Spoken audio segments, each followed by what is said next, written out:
Did the energy in the arena help you with your performance today?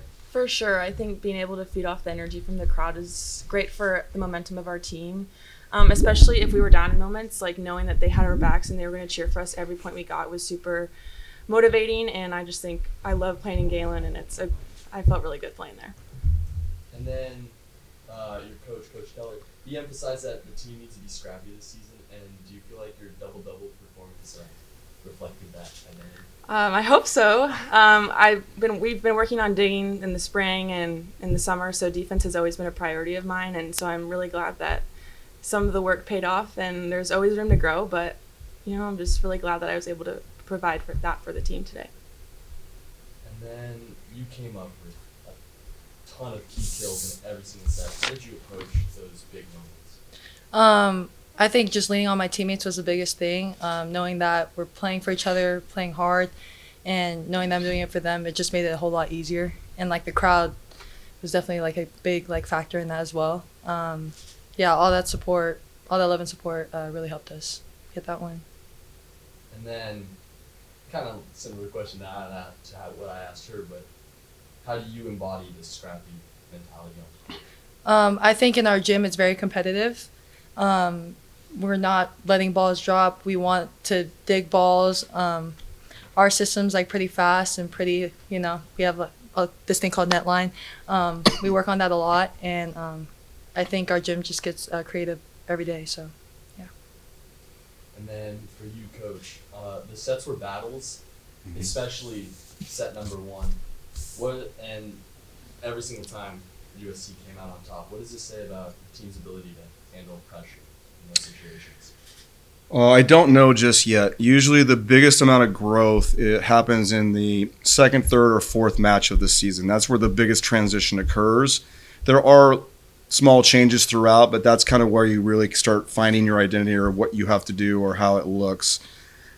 Something I'm very happy about, which has been shown, it happened with the Pepperdine scrimmage, it happened again tonight, is that we didn't get runs scored on us more than about 3 points.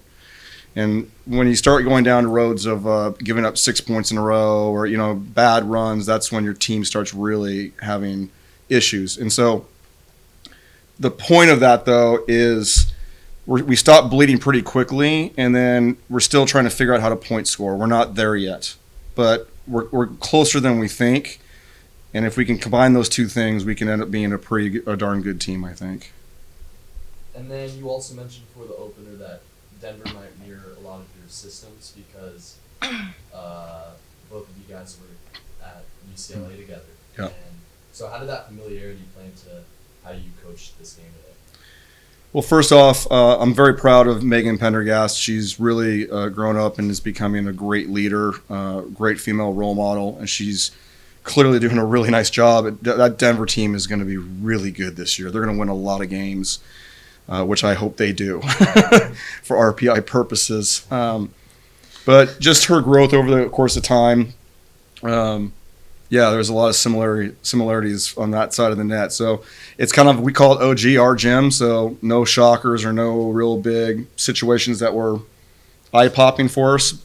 It was just more about, I think it was about us calming our nerves, our first match, getting out of our own way a little bit. I felt like that was more about our side tonight than it was anything in general.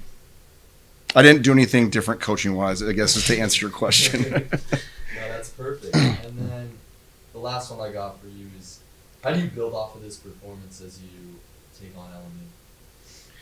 Well, LMU is going to be a really tough team. They won the WCC last year. They returned a lot of firepower. Colby and his staff, he was there when they won, and it was a big part of it. He knows how to train. He's been around the block a couple times as far as big-time programs and knows how to coach and be a leader.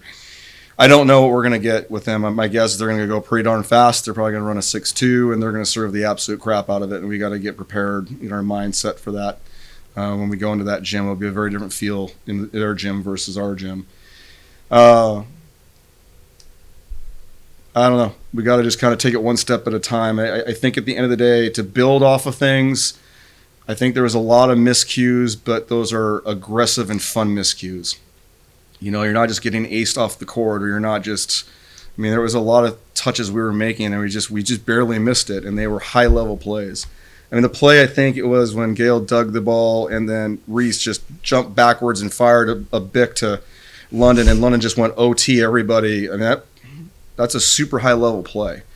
And there was a bunch of those types of plays that occurred throughout. I think Dawn going up and throwing it down the line and beating the net line on that thing. I think Gale, the little soft kiss tip over the block. I mean, these are all, they matter and they're trained quite a bit. I thought Riley and Mia were insane. Amazing. So good. Can't say enough about how good Riley played tonight. I thought Riley was she hit. What'd she hit?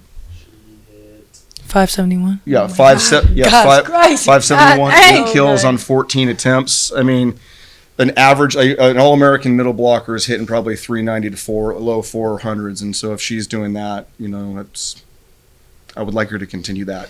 Do Period. that. Yeah. Me too. Yeah. All right, thank you guys. I appreciate it. Yeah. Go ahead. Brad, this is the highest opening attendance in volleyball history. Yeah. Fourth highest at all. Can you just say what that means to USC's program, what you've been in the last 4 years, and what it is now? What that means to you? That's emotional for me. I'm very, very proud of what this is becoming, and it's only starting. When